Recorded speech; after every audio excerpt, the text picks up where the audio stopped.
আপনি কি কখনো কোনো জলের ধারা দেখেছেন? তার সামনে যতই মাটি থাকুক না কেন, যতই কাদা থাকুক না কেন, যখন এই জলের ধারা বইতে আরম্ভ করে দেয়, তখন এই কাদাকে নিজেই ধুয়ে নিয়ে যায়। ওই কাদাকে ধুয়ে দেয় এবং নিজের পথ নিজেই তৈরি করে নেয়। তাহলে আপনিও এরকম জলের মতো হয়ে উঠুন। যদি হয়ে উঠতে পারেন, তাহলে নিজের মনের, নিজের ভাবনার, নিজের জীবনের যত অনাবশ্যক তত্ত্ব আছে, অনুপযোগী অংশ রয়েছে, অর্থাৎ অপরিষ্কার অংশ রয়েছে, তা নিজে থেকেই নির্মল হয়ে উঠবে। আর যেরকম জলের ধারা কখনো থেমে থাকে না, সব সময় বয়ে চলে, সেইভাবে আপনিও কখনোই থামবেন না। সবসময় বয়ে চলুন, এগোতে থাকুন। পথে যদি অনেক বিপদ আসে, সমস্যা আসে, থামবেন না, তার উপর নিরন্তর প্রহার করুন, নিরন্তর প্রয়াস করুন আর অগ্রসর হন। আপনি ভেবে দেখুন, এই জলের ধারা কখনো থেমে থাকে না, সবসময় বয়ে চলে, বিপদের সম্মুখীন হয়ে তাকে সাথে বয়ে নিয়ে চলে। সেই জন্য জলের ধারা, প্রবাহমান এই ধারা, এর থেকে কখনো দুর্গন্ধ আসে না, এতে কখনো ময়লা জমতে পারে না, বরং পালিত হয় সুন্দর প্রাণবন্ত জীবজন্তু, যেমন সুন্দর ছোট মাছ। তাই আপনিও এটাই করুন, কখনো থামবেন না, শুধু চলতে থাকুন, জলের ধারার মতো বইতে থাকুন। আপনি আপনার লক্ষ্য অবশ্যই খুঁজে পাবেন, আর তার সাথে নিজের অন্তরের যে মালিন্য রয়েছে, তা আপনি নিজেই নিজের থেকে দূরে করে দেবেন। তাহলে আসুন আর আমার সাথে ভালোবেসে বলুন, রাধা রাধা। সময়, জীবন, কাল। দেখতে গেলে এই তিনটি শব্দ একটি শব্দেরই সমার্থক শব্দ মনে হয়, কিন্তু এই শব্দগুলির অর্থ কি সমান?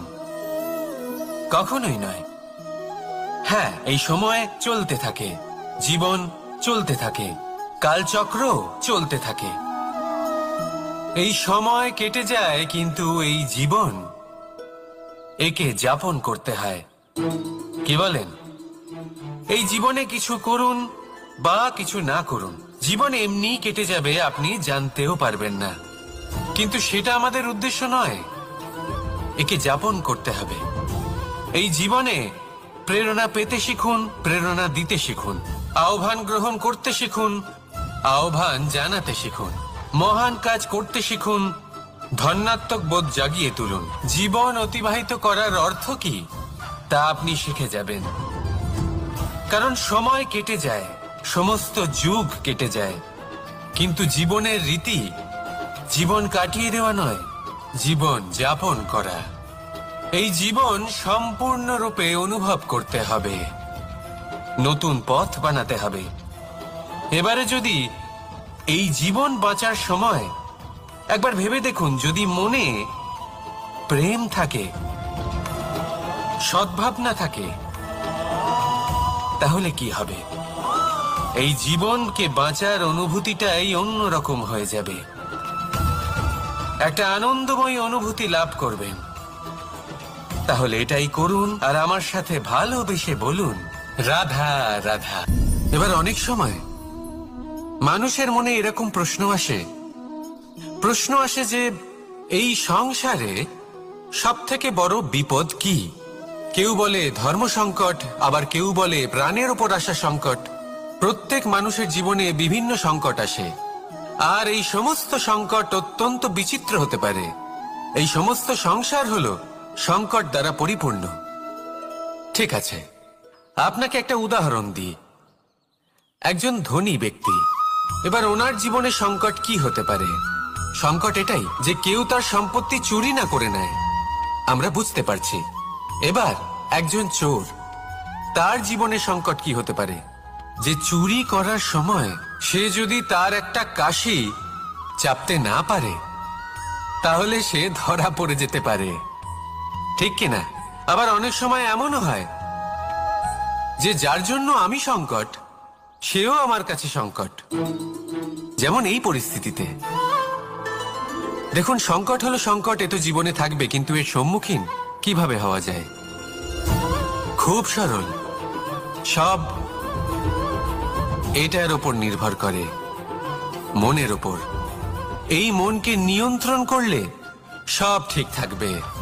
এবার যদি ধনী ব্যক্তি মনকে নিয়ন্ত্রণ করে ফেলেন, নিজের অর্থের ব্যবহার শুভ কাজের জন্য, সমাজের সেবার জন্য বিকাশ করতে করেন, ওই অর্থকে একত্রিত করে না রাখেন, তাহলে চুরির সমস্যা, এই সংকট সেখানেই কেটে যাবে।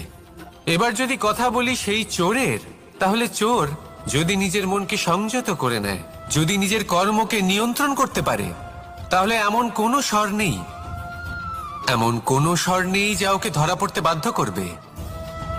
সেই জন্য জীবনে সংকট যতই আসুক, যত বড়ই সংকট আসুক না কেন, কবচ হলো একটাই, আর এই কবচের নাম হলো আত্মনিয়ন্ত্রণ। নিজের মনকে নিয়ন্ত্রণে রাখতে শিখুন। এটা নিজের জীবনে প্রয়োগ করে তো দেখুন।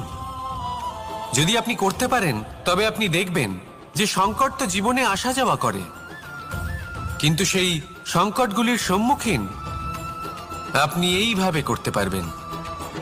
তাহলে সেটাই করুন, আর আমার সাথে ভালোবেসে বলুন, রাধা রাধা। এই দড়িটা দেখুন, ছোট ছোট রেশম দ্বারা তৈরি, এটা সরু সুতো দ্বারা তৈরি হয়েছে এটা, আর এ অত্যন্ত কোমলও বটে। আর আপনি চাইলে এটা সোজাও করে দিতে পারেন, আর চাইলে এটা বেঁকিয়েও দিতে পারেন, আর যদি চান তাহলে এটা গোল গোল করে বেঁধে কোথাও রেখেও দিতে পারেন। এবার এই কোমল দড়ি যদি কোনো নিষ্ঠুর কঠিন পাথরে বারংবার জড়িয়ে দেওয়া হয়, তাহলেও তাকেও কাটতে পারে, নিজের ছাপ ছেড়ে যেতে পারে, সেটার আকারও বদলে ফেলতে পারে। এবার এর কারণ কি? এর কারণ হলো অভ্যাস আর নিরন্তর প্রচেষ্টা। যদি আপনিও চেষ্টা করেন আর নিরন্তর কর্ম করে যান, তাহলে আপনার প্রারব্ধ পাথরের মতো কঠিনই হোক না কেন, তাতে ভাঙন ধরিয়েও আপনি নিজের লক্ষ্যে অবশ্যই পৌঁছতে পারবেন। একটা গুরুত্বপূর্ণ কথা মনে রাখবেন, সুকর্মের অভ্যাস আর নিরন্তর প্রয়াস, এই হলো সাফল্যের মন্ত্র। তাহলে জীবনে এই মন্ত্র আনুন, আর আমার সাথে ভালোবেসে বলুন, রাধা রাধা। বসন্ত ঋতু, এই সময় মন আনন্দে ভরে থাকে। এমন মনে হয় যেন আমরা আকাশে বিচরণ করতে চলে যাই, কিন্তু সেটা তো সম্ভব নয়। সেই জন্য হয়তো আমরা ঘুড়ি ওড়াই, এই ঘুড়িকে নিজেদের প্রতিরূপ মনে করে। এবার অনেক মানুষ আছেন যারা ঘুড়ি ওড়ান, কিন্তু এই কর্মের সারমর্ম কি সেটা কজন বুঝতে পারেন? আপনি এটা মনে করুন যে আপনি হলেন সেই ঘুড়ি, আর এই সুতো যিনি ধরে রয়েছেন তিনি হলেন পরমাত্মা। আর এই সুতো যেখান থেকে শুরু হয়, সেই লাটাই হলো আমাদের কর্মচক্র। এবার আপনি নিজেই অনুমান করুন যে এই উড়ান কার ওপর নির্ভরশীল, পরমাত্মার ওপর আর আপনার কর্মের ওপর। যদি পরমাত্মা আপনার হাত ধরে থাকেন, আপনার সাথে থাকেন, যদি আপনি শুভ কর্ম করতে থাকেন, আপনি এই আকাশে উড়তে থাকবেন। কিন্তু কোথাও কোথাও যদি পরমাত্মার সাথে এই বন্ধন ছিন্ন হয়, আপনার কর্মচক্র খারাপ হয়ে যায় বা থেমে যায়, তাহলে আপনার এই ঘুড়ি কেটে যাবে আর দূরে কোনো গাছের ডালে গিয়ে আটকে যাবে। তাই শুধুমাত্র ঘুড়ি ওড়াবেন না, তার থেকে শিখুন, পরমাত্মার সাহচর্যে থাকুন, সবসময় শুভ কর্ম করতে থাকুন, আর সবসময় এই আকাশে উড়তে থাকুন। আসুন আর আমার সাথে ভালোবেসে বলুন, রাত। পিতা আর পুত্রের সম্পর্ক অত্যন্ত মধুর হয়ে থাকে। পিতা স্বপ্ন দেখেন, তাকে পূর্ণ করার সকল সম্ভাব্য চেষ্টা করেন, কিন্তু তাও অনেক সময় ওনার স্বপ্ন অপূর্ণ থেকে যায়। তখন পিতা ভাবেন যে স্বপ্ন উনি পূর্ণ করতে পারেননি, ওনার সন্তান তা অবশ্যই পূরণ করবে। যে স্থানে উনি কখনো পৌঁছতে পারেননি, সেই স্থানে ওনার পুত্র অবশ্যই পৌঁছবে। পিতা নিজের সন্তানের ভবিষ্যৎ নিয়ে সেই স্বপ্ন দেখেন, আর যখন সেই সন্তান সামনে এগোতে থাকে, তখন তার দুঃখ হয় না, বরং গর্ব হয়। ওনার ভালো লাগে এটা দেখে যে ওনার সন্তান অনেক উন্নতি করছে। কিন্তু যখন সন্তান নিজের অভিভাবকের শক্তি দেখে, তার যশ দেখে হিংসা করতে থাকে, সমস্যা সেইখানেই শুরু হয়। সেই জন্য সকল সন্তানকে এটা মনে রাখতে হবে, দেখুন, পুত্র হবার সুবাদে, এক সন্তান হবার সুবাদে এটা হলো আপনার অধিকার যে আপনি আপনার পিতার থেকে বেশি উন্নতি করবেন। আপনার পিতাও এটাই চান, কিন্তু সুস্থভাবে এটা করুন। একটা রেখা টেনে নিন যাতে আপনি তাতে এগোতে পারেন আর আপনার পিতার তাতে গর্ববোধ হয়, আর সেই বিষয়ে দুঃখ না হয় যে আমার সন্তান আমাকেই ছোট করার চেষ্টা করছে। ইতিহাস সাক্ষী রয়েছে, যে মানুষ অন্য কাউকে ছোট করার চেষ্টা করেছেন সেই মানুষই ছোট হয়ে গেছেন। আর আমার মনে হয় না আপনি এটা চান, কারণ কোনো একদিন আপনিও কারোর পিতা হবেন। আসুন আমার সাথে ভালোবেসে বলুন, রাধা রাধা। আমাদের মনে যখন কোনো প্রশ্ন ওঠে, কোনো দ্বন্দ্ব জাগে, তখন আমরা যাই আমাদের গুরুর কাছে, আমাদের আরাধ্যের কাছে গিয়ে জিজ্ঞেস করি। এইভাবেই একদিন আমি পৌঁছলাম আমার আরাধ্যের কাছে, আমার মহাদেবের কাছে, আর ওনাকে প্রশ্ন করলাম যে মহাদেব, জীবনে আনন্দ পাওয়ার, উৎসব পালনের, প্রেম ভাগ করে নেবার, জীবনকে উপভোগ করে নেওয়ার সর্বশ্রেষ্ঠ সময় কোনটা? মহাদেব হাসলেন আর উনি বললেন, জীবনে উৎসব পালনের সব থেকে শ্রেষ্ঠ দিন হলো মৃত্যুর ঠিক আগের দিনটা। প্রেম ভাগ করে নেওয়ার সব থেকে শ্রেষ্ঠ মুহূর্ত হলো মৃত্যুর ঠিক আগের মুহূর্ত। জীবনকে উপভোগ করে নেওয়ার সর্বশ্রেষ্ঠ প্রহর হলো মৃত্যুর এক প্রহর পূর্বে। তখন আমি চমকে গেলাম। আমি বললাম, কিন্তু মহাদেব, মৃত্যু তো অনিশ্চিত, আমরা জানিও না কবে আমাদের মৃত্যু হবে। মহাদেব আবার হাসলেন। উনি বললেন যে যদি আমরা এভাবে জীবন কাটাই যে আমরা জীবনের প্রত্যেক দিন, প্রত্যেক মুহূর্ত, প্রত্যেক প্রহর শেষ বলে মনে করি, তাহলে আমাদের সমস্ত জীবন আনন্দের সাথেই অতিবাহিত হবে। কি বলেন? তাহলে আপনিও এই কথা মনে রাখুন আর আমার সাথে ভালোবেসে বলুন, রাধা রাধা। সাথী। সাথী এই শব্দটির ব্যাখ্যা কে কিভাবে করে? মিত্র, সখা, বন্ধু, কিন্তু অর্থ একটাই। তিনি যিনি আপনার সঙ্গী হন আর তিনি যার সাথী আপনি হন। এবার সব থেকে বড় প্রশ্ন হলো এটাই যে তিনি কে হতে পারেন যাকে আপনি আপনার সাথী বলে মেনে নিতে পারেন, নিজের সখা, নিজের মিত্র, নিজের বন্ধু মেনে নিতে পারেন। আপনার সাথী হলেন তিনি যিনি দুঃখের সময় আপনার পাশে থাকবেন, আপনার হাত ধরে থাকবেন। আপনার সাথী হলেন তিনি যার হাত আপনি নিজের সুখের দিনে ধরে থাকবেন। সেই সাথীরই হাত ধরুন যিনি দুঃখে সবসময় আপনাকে সাহায্য করার জন্য তৎপর হয়ে থাকেন, আপনার পাশে থাকেন, আর যাকে সুখের দিনে আপনি আপনার সাথে রাখতে পারেন। আর যখন আপনার সাথে আপনার এই সাথী থাকবে, তখন আপনি এটা বুঝবেন যে যখন জীবনে দুঃখ আসে তখন এই দুঃখ কমে যায়, সবার মধ্যে ভাগ হয়ে যায়। আর যদি তখন সুখ আসে তাহলে সেটা সবার উপস্থিতিতে আরো বেড়ে যায়। এটাই হলো প্রেম, এটাই হলো ভালোবাসা, এটাই হলো সঙ্গ।